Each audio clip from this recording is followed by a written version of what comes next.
bem-vindos ao quarto episódio da série Preparação para a Crise Final. Chegamos à metade do curso, Bri. Verdade, Gi, já estamos no quarto episódio, tá passando muito rápido, mas como tem sido gostoso tudo que estamos aprendendo a cada dia. Mas eu acho que mais gostoso ainda tá sendo os feedbacks que estamos recebendo de cada um de vocês. Eu vou aproveitar e vou ler um feedback que veio diretamente do coordenador geral dos desbravadores da Associação Paulistana, o Jamil Messias. Ele disse assim: o trabalho está muito bem feito, parabéns para vocês pela entrega. O enredo está top, as imagens invertidas para dar mais abrangência na explicação, os cenários que estão usando, dá para ver que estão se dedicando muito. Estou acompanhando todos por aqui. Muito obrigada, Jamil, pelo seu comentário, isso nos motiva muito. Verdade. E agora eu estava vendo aqui, Gi, alguns pontos que é importante a gente relembrar. O primeiro deles é o nosso certificado de participação. Lembrando que já passamos isso lá no primeiro e segundo episódio. Esse certificado ele vai ser assinado pelo pastor Elquian, nosso pastor local, e também pelo pastor La Roca, que é o nosso pastor da Associação Paulistana. Lembrando que para você participar e receber esse certificado, você vai responder um questionário que vai ser muito simples, muito tranquilo, apenas 5 questões e que vão ser retirados de todo o período de estudo que nós estamos tendo. Agora eu vou dar uma dica para todo mundo que está nos assistindo. Uma dessas 5 perguntas está lá no terceiro estudo. Maravilha, gente, ou seja, corra, assista. Quem não assistiu, vai lá, coloca o vídeo. Eles estão em vídeos curtos, não é um estudo muito longo, tá bastante didático, então tá gostoso de assistir e participar. Agora, o segundo ponto importante é que no final vamos fazer o nosso sorteio. E esses sorteios serão com base nos alunos mais participativos, ou seja, aqueles que deixam um joinha, que curtem e compartilham. Lembre-se que compartilhando você também está fazendo a sua parte para o reino. O tema de hoje é A Hora do Juízo, parte 2. No primeiro e segundo episódio, aprendemos que Deus separou um tempo de 120 anos para que o povo antediluviano aceitasse a mensagem de mudança e assim entrassem na arca para serem salvos. Na sequência, vimos que um homem chamado Guilherme Miller, movido pelo Espírito Santo, buscou diligentemente, através de muitos estudos, entender que data seria esse último juízo.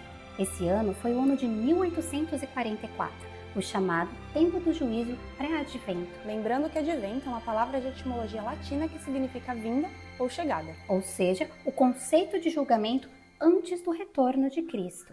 O juízo começou e, tal qual no passado, Deus oferece uma aliança ao seu povo, que traz garantia de livramento e a promessa da eternidade com ele. Bom estudo!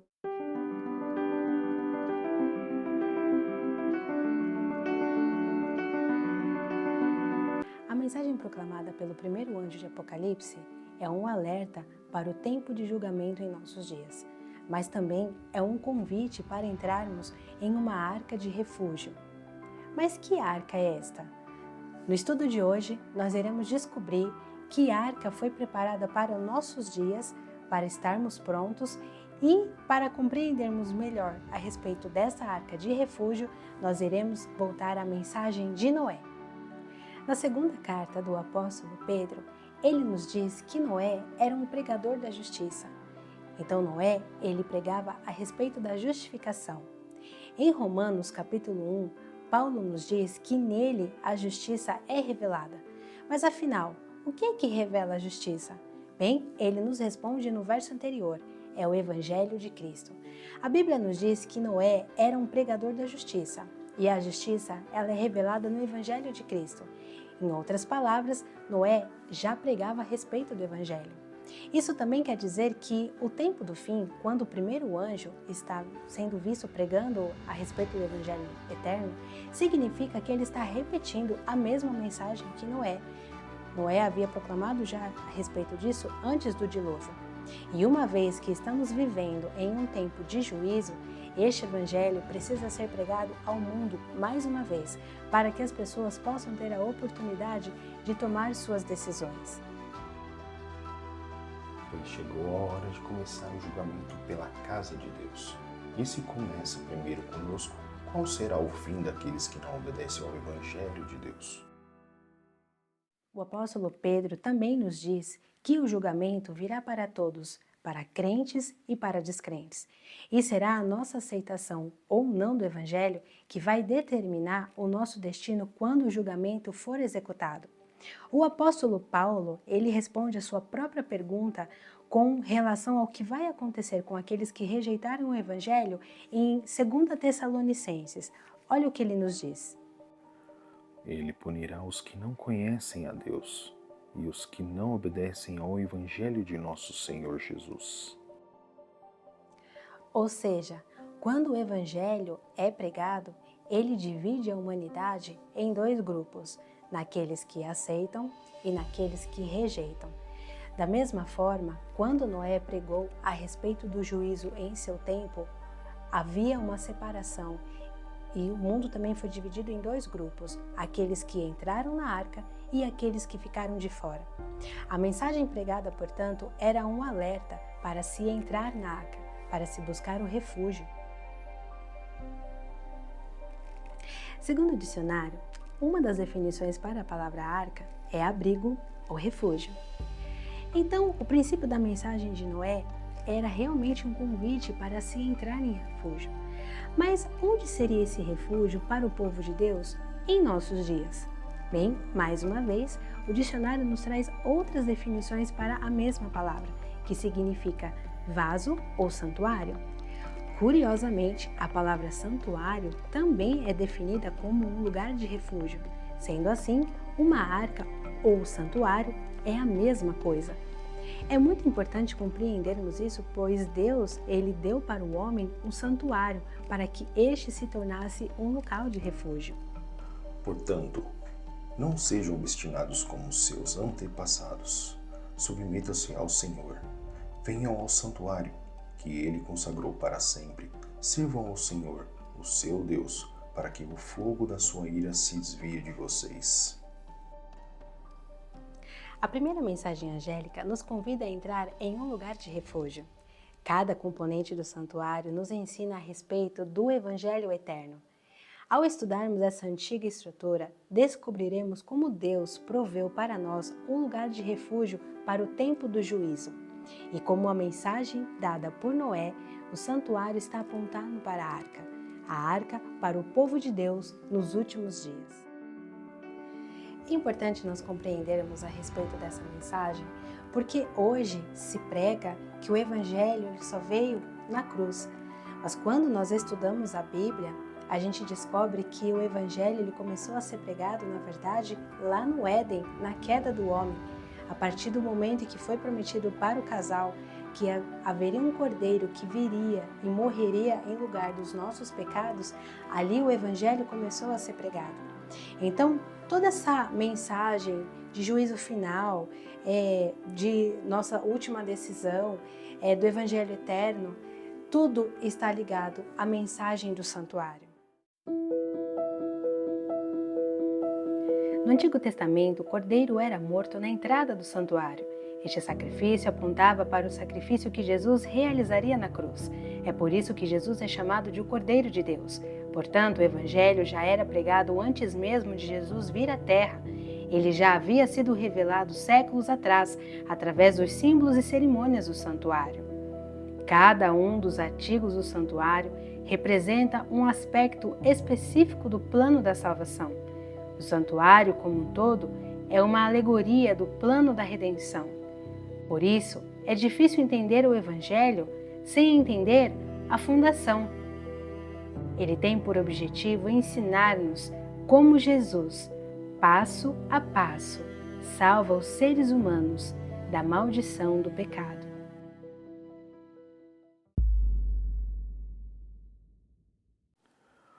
O teu caminho, ó Deus, está no santuário. Quem é Deus tão grande como nosso Deus? Você vai direto através das cortinas do portão e você encontra o altar de sacrifício, onde os animais eram sacrificados, representando a cruz, ou seja, apontava para o Messias que viria e morreria pelos pecados do mundo. E quando você dá a volta naquele móvel, o próximo móvel que você vê será o lavatório. Os sacerdotes se lavavam ali, e isso representa o batismo. E quando você entra na próxima parte do santuário, é o lugar santo, e ali você encontra 3 peças de móveis. Os pães da proposição, que representam a palavra de Deus. Nem só de pão viverá o homem, mas de toda a palavra que sai da boca de Deus. Nós temos também o altar de incenso, representando as orações que sobem à presença de Deus. Em Apocalipse, é nos dito que um anjo está à presença com esse incenso.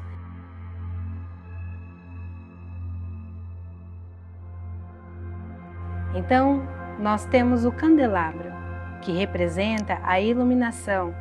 Precisamos brilhar por Jesus, precisamos resplandecer a luz de Jesus, e é isso que Ele nos pede, que a gente possa resplandecer a luz que vem do céu. Então, os últimos 4 metros é separado por um véu. Este era o Santíssimo. Ali encontramos o trono de Deus, representado pela Arca da Aliança, e tudo está centrado ali, pois ali está a lei de Deus. Então vos anunciou ele a sua aliança, que vos prescreveu os 10 mandamentos e os escreveu em 2 tábuas de pedra. Uma aliança é um contrato. Deus prometeu salvar aqueles que aceitassem a sua aliança. E a mensagem do Evangelho, ilustrada pelo santuário, nos aponta para a aliança que contém a promessa de misericórdia divina. Deus prometeu mostrar misericórdia a milhares que o amassem e guardassem os seus mandamentos. Você vê? Foi na promessa de misericórdia, nesta aliança, que o povo de Deus encontrou a fonte de seu refúgio. A promessa se encontra na arca e lembre que a palavra arca é compreendida como um local de refúgio.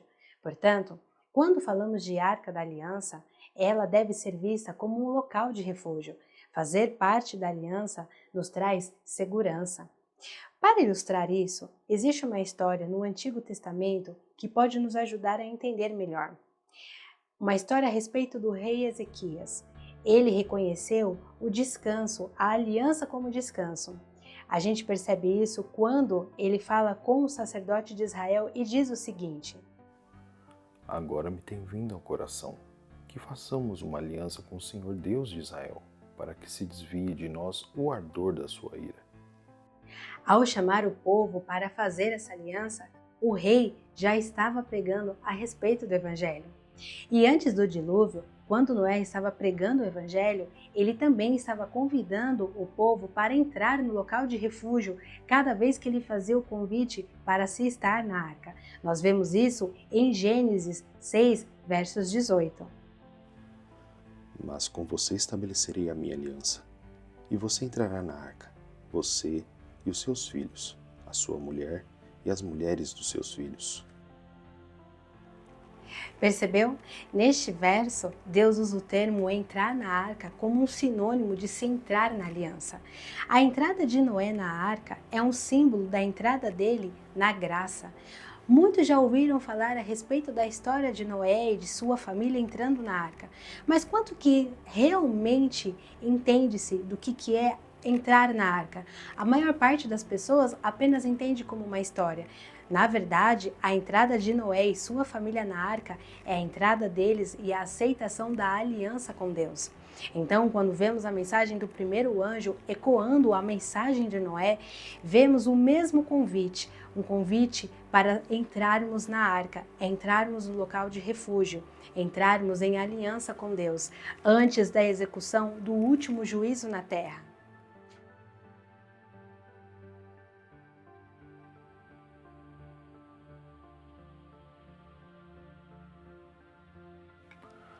Cantem diante do Senhor, porque Ele vem julgar a terra, julgará o mundo com justiça e os povos com a sua fidelidade. É importante que a gente compreenda o que é agir com justiça. E o que revela o que é a justiça? A lei de Deus. Vemos isso em Salmos 119, verso 172. A minha língua celebre a tua lei, pois todos os teus mandamentos são justiça. Ou seja, justiça é conformidade com a lei de Deus. A lei de Deus é uma lei de amor. Paulo nos diz que a lei de Deus, ela é santa, ela é justa, ela é correta e ela é boa. Tudo isso são atributos do caráter de Deus. Deus, ele é amor, ele é eternidade e tudo que ele tem reflete na sua lei. A Bíblia nos diz que Deus, ele é bom e a sua lei, ela é boa. Deus, ele é justo, a sua lei é justa. Deus, ele é santo, a sua lei é santa. Deus é eterno e a sua lei é eterna. Deus é amor e sua lei é amor. Então, todos os atributos e definições que podemos encontrar para Deus, nós encontramos também para a sua lei. E o amor ao próximo é o cumprimento dessa lei. Podemos ver isso em Romanos 13:10. O amor não pratica o mal contra o próximo, de sorte que o cumprimento da lei é o amor. Quando analisamos os registros bíblicos, em vários momentos, Deus deixa muito claro que a intenção do homem e o seu coração são continuamente mal. Lúcifer, ele acusou a lei de Deus de ser tirana, mas na verdade a gente percebe que todos os traços de Satanás refletidos nas ações humanas são sempre levadas para o lado do egoísmo. O egoísmo, ele é completamente antagônico à lei de Deus. A lei de Deus é amor e o egoísmo é completamente centrado no eu. Predomina apenas o princípio do interesse próprio. E é exatamente o que nós encontramos na forma de vida humana hoje. Tudo se resume no eu, na conquista. Quem pode mais? É quem tem mais. A gente percebe muito isso hoje porque nós temos as redes sociais e é uma briga para ver quem consegue mais, quem tem mais like, quem aparece mais, quem é mais bonito, quem tem mais. Quando nos voltamos para o Evangelho, a mensagem é completamente diferente. Se trata de pensarmos no próximo, primeiro no outro, mostrando assim o cumprimento da lei, conforme a gente vê em Gálatas 6:2. Levai as cargas um dos outros, e assim cumprireis a lei de Cristo. Fica claro que o egoísmo, ele é um pecado, pois ele é o oposto da lei de Deus e tudo aquilo que quebra a lei de Deus é pecado. E o pecado, que é quebrar a lei, a consequência é a morte. Por isso Deus criou a lei, pois ela é a única forma de Deus preservar as boas coisas que ele já havia criado para o homem na perfeição. O propósito da sua lei é preservar o seu altruísmo no ser humano, pois as diversas facetas do egoísmo do homem só têm acumulado ruínas e destruição. Tem conduzido o nosso mundo a caminhos insustentáveis de dor, sofrimento, tristeza, deixando bem claro que se continuarmos vivendo assim, o nosso egoísmo vai nos levar à autodestruição. A obediência à lei de Deus, ela nos protege de todas essas consequências. Ao contemplarmos a perfeição dos 10 mandamentos, nos damos conta da nossa verdadeira condição humana e dos nossos pecados, e nós entendemos melhor ainda o que é o pecado. E compreendendo então a necessidade de que nós precisamos de um Salvador. Este é o propósito da mensagem do Evangelho, é nos conduzir à lei de Deus, para não que a lei tenha que nos condenar, mas para que a gente possa ser convencido da necessidade de entrarmos neste refúgio e recebermos a misericórdia de Deus.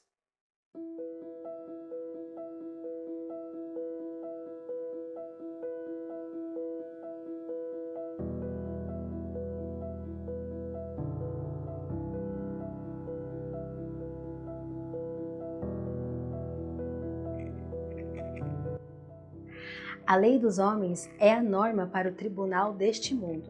A lei de Deus é a norma para o tribunal celeste.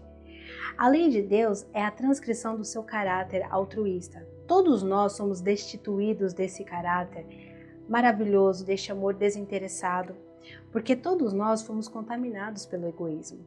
Nesta aliança, Deus faz 2 grandes promessas para restaurar o caráter do homem do egoísmo do pecado. Esta é a minha aliança com eles, quando eu tirar os seus pecados. O propósito do juízo é purificar a terra sem nos destruir.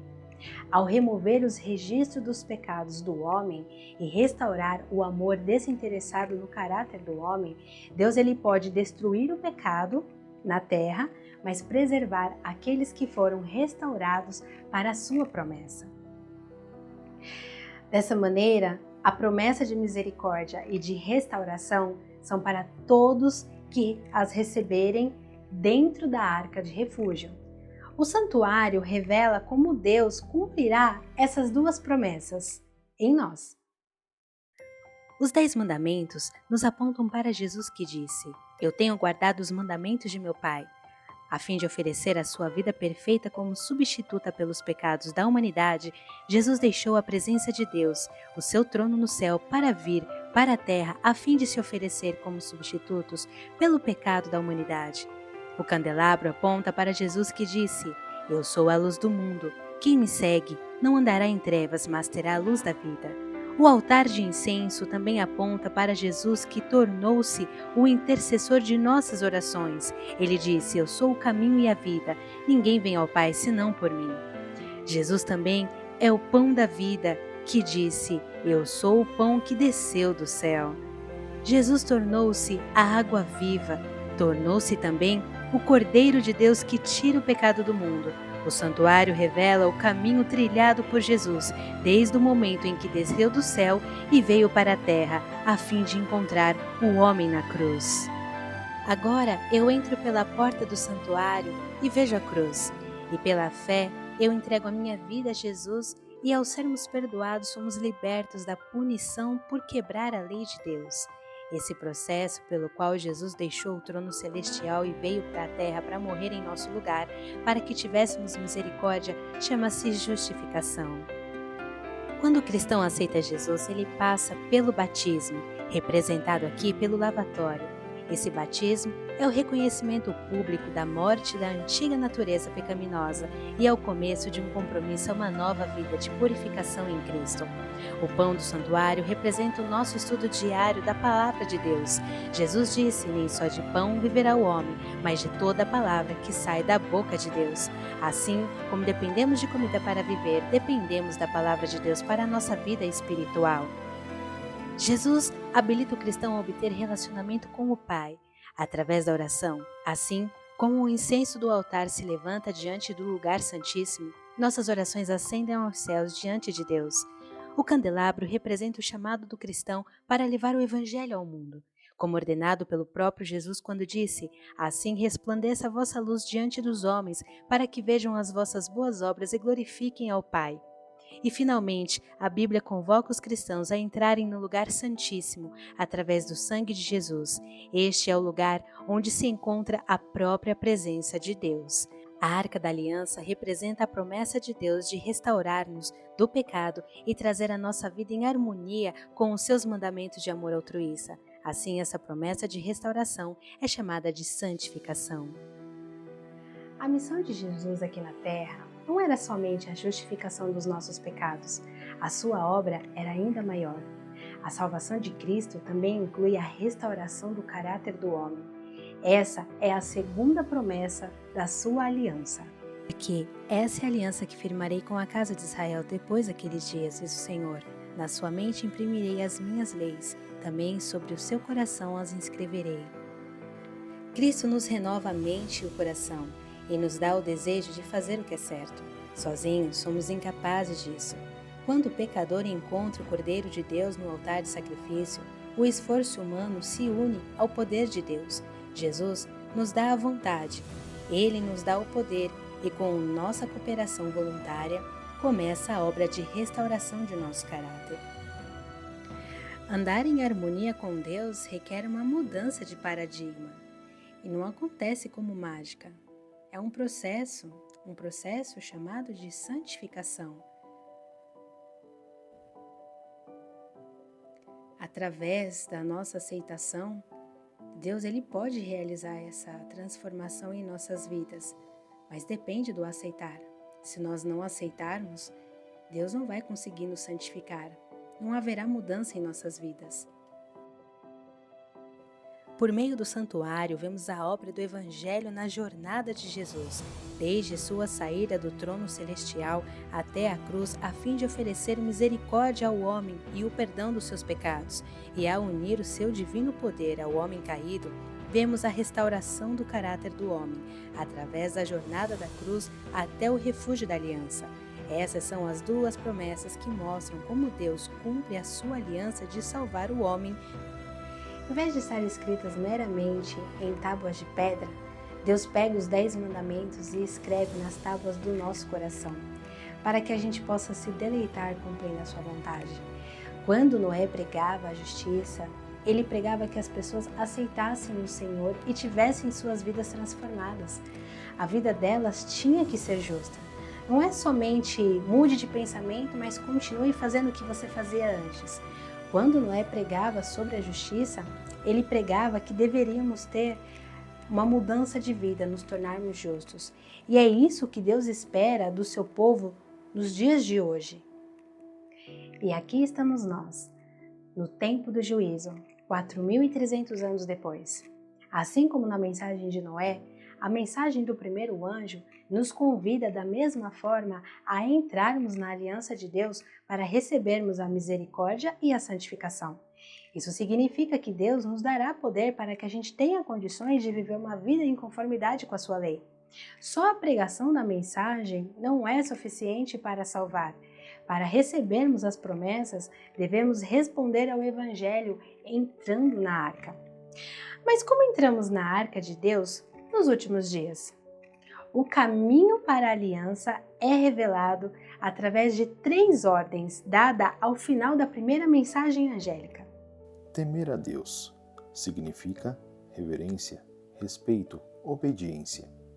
Eclesiastes 13 diz: teme a Deus e guarde os seus mandamentos. Salomão relaciona o temor a Deus com a guarda dos seus mandamentos.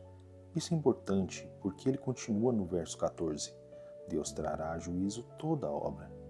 Da mesma maneira, a mensagem do primeiro anjo, onde devemos temer a Deus e guardar os seus mandamentos, tem o mesmo motivo: a chegada do seu juízo. Temei a Deus e dai-lhe glória. E como podemos dar glória a Deus? Deus diz que podemos nos gloriar nele. A Bíblia diz que se nós o conhecemos, mas não guardamos os seus mandamentos, somos mentirosos. Então, se nós o amamos, nos deleitamos em fazer a sua vontade. E isso causa uma mudança nas nossas vidas. É impossível estudarmos a Bíblia e contemplarmos o caráter de Deus e não haver uma mudança em nós. Nós devemos refletir o seu caráter apresentando os mesmos atributos de Deus. Portanto, entrar na arca nestes últimos dias exigirá os princípios da lei de Deus, que é o amor a Deus sobre todas as coisas e o amor ao próximo. Essas são as manifestações do caráter de Deus e a maneira como nós nos glorificamos em Deus. O amor de Deus deve ser manifestado através de nós, e isso só pode acontecer quando somos despojados de todo o egoísmo, que é justamente antagônico à lei de Deus. Quando a nossa vida passa a refletir o caráter de Deus, isso é um sinal de que entramos na sua aliança. Por isso, revela que Jesus está trabalhando em nós, cumprindo assim a sua promessa de restaurar o nosso caráter. A nossa entrada em sua aliança, hoje, requer a fé em sua promessa. Portanto, se o nosso desejo é entrar na aliança hoje, nós devemos saber o que é que demonstra a nossa fé nas promessas da aliança eterna de nosso Deus. A resposta está na última parte da ordem dada, na primeira mensagem angélica. Essa mensagem, ela tem o último chamado para adorar o Criador, e a maneira como nós o adoramos também demonstra a nossa fé nas promessas da sua aliança. E adorai aquele que fez o céu, a terra, o mar e a fonte das águas. A primeira mensagem angélica, de uma forma muito específica, nos chama a adorar o Criador. A história do dilúvio e todas as suas evidências físicas estão totalmente ligadas à criação. E essas evidências são um forte testemunho daquele que criou os céus, a terra e a fonte das águas, cujo o dia do julgamento começou, aquele a quem nós devemos adoração. Negarmos a estes fatos é negar o Deus Criador, é negar que Deus nos criou, é negar a criação. E assim, tudo o que o Evangelho representa perde completamente o sentido, perdemos completamente o motivo da nossa fé. E então, nos deparamos com a obra da sua criação. Em 6 dias, tudo foi criado, mas Deus não parou por aí. No 7º, ele descansou. E não só isso, ele santificou e abençoou, tornando assim o santo dia do sábado especial. Mas por quê? Porque Deus tornara o sábado um memorial da sua obra magnífica da criação. Se eu acredito em Deus e que Ele é o meu Criador, por que eu não posso guardar a sua lei? Por que eu não posso guardar o dia que Ele descansou? Não tem como falar de criação sem falar do Criador. Nós o adoramos porque Ele é o nosso Criador. Então, qual que é o sinal que Ele deixou indicando que Ele é o Criador? É o sábado. Pelo que os filhos de Israel guardarão o sábado, celebrando por aliança perpétua nas suas gerações. Entre mim e os filhos de Israel é sinal para sempre. E a última parte da mensagem deste anjo é quase que uma citação direta do 4º mandamento. E adorai aquele que fez os céus e a terra e a fonte das águas. Então, essa primeira mensagem nos aponta para a primeira tábua do Decálogo. E a cada sábado que é guardado, nós estamos anunciando ao mundo que Deus é o nosso Criador. Ele é o nosso Criador, o nosso Redentor, o nosso Salvador. É um testemunho direto de que Deus é o grande Criador do mundo, é o Deus verdadeiro. E se Deus é o nosso Criador, Ele tem o direito de nos dizer o que devemos fazer, o que é o certo, o que é o errado. E as pessoas não querem isso, pois elas não querem que os seus pecados sejam condenados, elas não querem ter seus erros apontados, não querem ser julgadas. E é por isso que há um esforço muito grande da humanidade em tirar Deus dessa equação. E o mais fascinante é que a mensagem do primeiro anjo, ela chega justamente ao final dos 2.300 anos, ou seja, em 1844. E o que é que nós temos nesse período de tão importante? Bem, a história nos diz, nesta mesma época, 2 visões de mundo passaram a nascer. Vamos lembrar que o inimigo, Satanás, ele é um profundo conhecedor da Bíblia e ele também estudou o livro de Daniel. Ele percebeu quando estava chegando a mensagem do tempo do fim e sabia que haveria um tempo em que a mensagem do sábado e do santuário seriam dadas. Compreendendo isso, ele então começou a se antecipar e preparar o seu engano. Estudando as profecias, ele então criou os seus enganos para o tempo do fim. Outras forças começaram a entrar em conflito com a mensagem do terceiro anjo. A era da razão e do iluminismo, que nós já estudamos, nascendo já para o início do século XIX, foi um caminho perfeito para a evolução. Havia um chamado para um completo abandono do cristianismo e isso foi ganhando forças cada vez mais, fazendo com que a evolução fosse ganhando espaço. O darwinismo ganha muita força em 1844, porque foi justamente nesse ano que Darwin escreveu o seu primeiro livro, A Origem das Espécies. E, segundo eles, não há juízo. A partir do momento que conclui-se que Deus não é o Criador, então não há juízo, não há problemas. Afinal de contas, eles acreditavam que estávamos vivendo numa época de grande prosperidade. Neste mesmo ano, 1844, também nasceu o ecumenismo e a invenção do código Morse. A comunicação então ganhou amplitude. Tudo o que essas forças contrárias precisavam, um meio de se comunicar mais rápido. E temos também o comunismo, que nasceu em 1844. O espiritismo moderno ergueu a sua cabeça nesse mesmo período. E o espiritismo, ele veio e fez da seguinte forma. Veja, o evolucionismo fez a sua parte, mas agora nós vamos apresentar algo melhor ainda.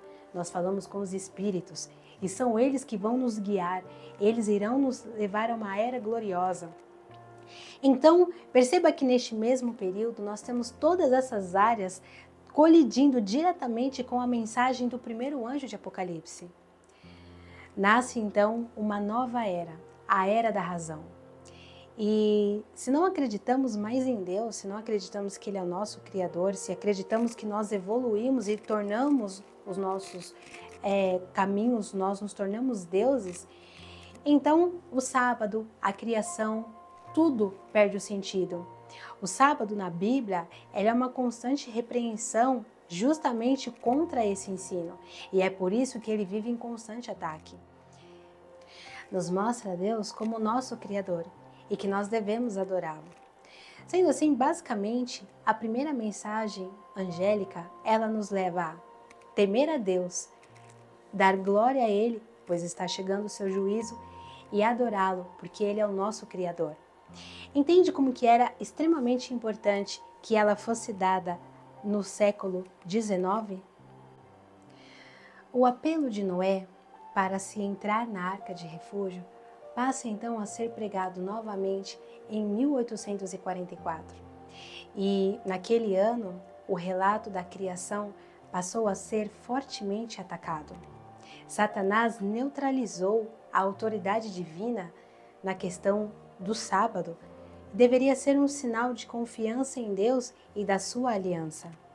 Certamente guardarei os meus sábados, pois é sinal entre mim e vós. Deus santifica, cria, recria, justifica. Guardar o sábado não nos torna santo, mas permite a Deus, a partir dessa aceitação, nos recriar a sua imagem. A razão pelo qual Deus nos deu o sábado revela a sua importância, pois o sábado ele foi nos dado para que soubéssemos que Ele é quem nos santifica. O sábado ele é o sinal externo de uma obra interna. Guardar o sábado demonstra que reconhecemos que somente Deus é quem pode nos santificar e que entendemos que por nossas próprias obras não podemos nos salvar. Os israelitas não compreenderam isso e mesmo assim disseram para Deus que cumpririam com a sua aliança. Logo após fazerem essa promessa, eles a quebraram. O problema da antiga aliança é que ela estava baseada na promessa do homem, como se este pudesse se santificar ou fazer qualquer coisa pelos seus próprios esforços.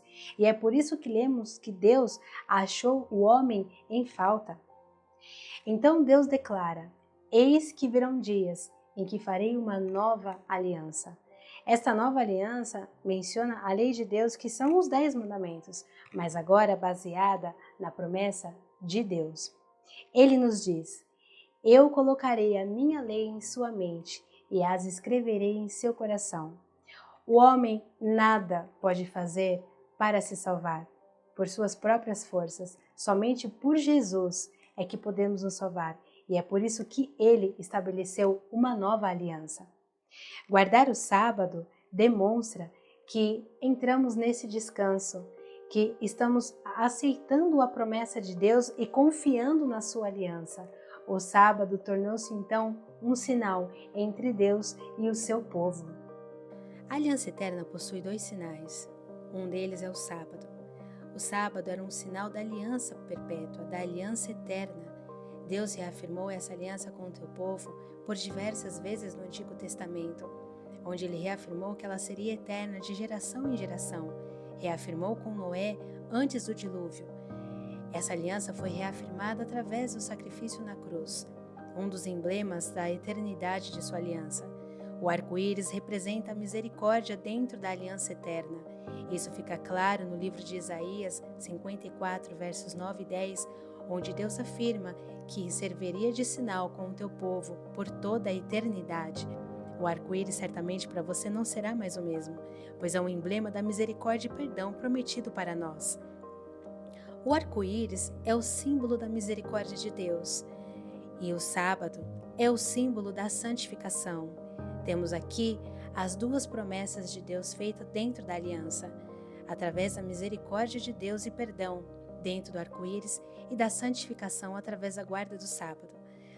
A misericórdia dada pelo sangue do sacrifício e a santificação pelos mandamentos. Hoje mesmo podemos aceitar o convite e entrar na arca enquanto nos aproximamos do clímax do juízo. Jesus encontra-se ainda no Santíssimo, intercedendo por nós. Então, ainda temos a chance de confessar os nossos pecados e termos os nossos pecados perdoados. Ainda há tempo. Muitos hoje estão arrumando diversas desculpas para não aceitarem a mensagem. Desculpas como: Deus é muito amor, Deus não vai julgar a terra, Deus não vai nos destruir. Ou pessoas que não acreditam que Deus existe, então não acreditam que o mundo vai ser destruído. Há muitos também que, dentro do cristianismo, acreditam que ainda haverá uma era gloriosa aqui. E para essas pessoas, Satanás está preparando agora mesmo os seus últimos enganos. Mesmo agora, a maior parte do mundo cristão está caindo nos seus enganos. No entanto, Deus, Ele não vai permitir que o seu povo, todo aquele que se colocar sob os seus cuidados e que entrar na aliança, seja enganado. Então, em seu amor, que é maravilhoso, que é grandioso, Deus envia mais uma mensagem angélica. Desta vez, esta mensagem é para o seu próprio povo. Essa é a segunda mensagem angélica. No próximo estudo, você vai saber qual a mensagem Deus dirigiu para o seu povo nos nossos dias. Te vejo lá.